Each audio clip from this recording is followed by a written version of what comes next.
The Hangman by Maurice Ogden. Into our town the hangman came, smelling of gold and blood and flame, and he paced our bricks with a diffident air, and built his frame on the courthouse square. The scaffold stood by the courthouse side, only as wide as the door was wide, a frame as tall or little more than the capping sill of the courthouse door. And we wondered, whenever we had the time, who the criminal, what the crime. The hangman judged with the yellow twist of knotted hemp in his busy fist. And innocent though we were with dread, we passed those eyes of buckshot lead, till one cried, "Hangman, who is he for whom you raise the gallows tree?" Then a twinkle grew in the buckshot eye, and he gave us a riddle instead of reply. "He who serves me best," said he, "shall earn the rope on the gallows tree." And he stepped down and laid his hand on a man who came from another land, and we breathed again for another's grief. At the hangman's hand was our relief. And the gallows frame on the courthouse lawn by tomorrow's sun would be struck and gone. So we gave him way, and no one spoke, out of respect for his hangman's cloak. The next day's sun looked mildly down on roof and street in our quiet town, and stark and black in the morning air the gallows tree on the courthouse square. And the hangman stood at his usual stand, with the yellow hemp in his busy hand, with his buckshot eye and his jaw like a pike, and his air so knowing and businesslike. And we cried, "Hangman, have you not done yesterday with the alien one?" Then we fell silent and stood amazed. Oh, not for him was the gallows raised. He laughed a laugh as he looked at us. "Did you think I'd gone to all this fuss to hang one man? That's a thing I do, to stretch the rope when the rope is new." Then one cried murderer, one cried shame, and into our midst the hangman came. "To that man's place do you hold," said he, "with him that's meant for the gallows tree?" And he laid his hand on that one's arm, and we shrank back in quick alarm. And we gave him way, and no one spoke, out of fear of his hangman's cloak.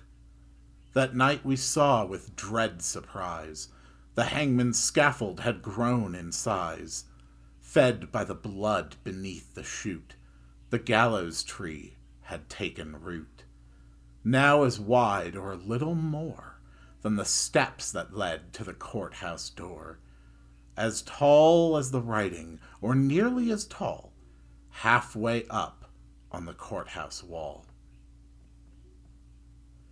The third he took, and we had all heard tell, was a usurer and infidel.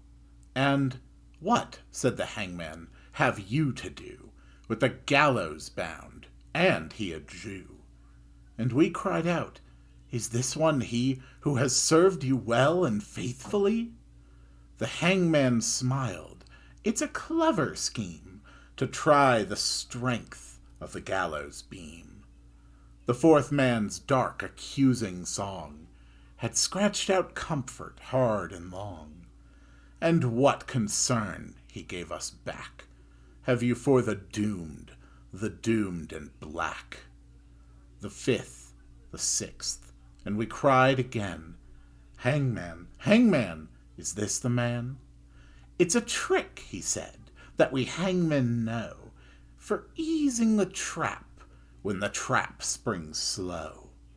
And so we ceased and asked no more, as the hangman tallied his bloody score. And sun by sun, and night by night, the gallows grew to monstrous height. The wings of the scaffold opened wide, till they covered the square from side to side, and the monster crossbeam, looking down, cast its shadow across the town.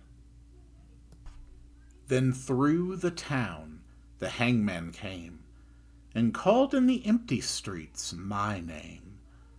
And I looked at the gallows soaring tall, and thought, there is no one left at all for hanging, and so he calls to me to help him pull down the gallows tree. And I went out with right good hope to the hangman's tree and the hangman's rope. He smiled at me as I came down to the courthouse square through the silent town, and supple and stretched in his busy hand was the yellow twist of the hempen strand. And he whistled his tune as he tried the trap, and it sprang down with a ready snap.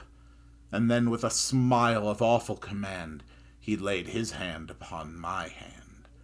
You tricked me, hangman, I shouted then, that your scaffold was built for other men. And I am no henchman of yours, I cried. You lied to me, hangman, foully lied. Then a twinkle grew in the buckshot eye. Lied to you, tricked you, he said, not I. For I answered straight, and I told you true. The scaffold was raised for none but you. For who has served me more faithfully than you with your coward's hope, said he. And where are the others that might have stood side by side in the common good?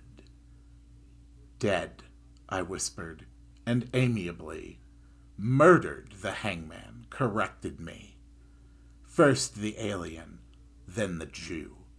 I did no more than you let me do. Beneath the beam that blocked the sky, none had stood so alone as I.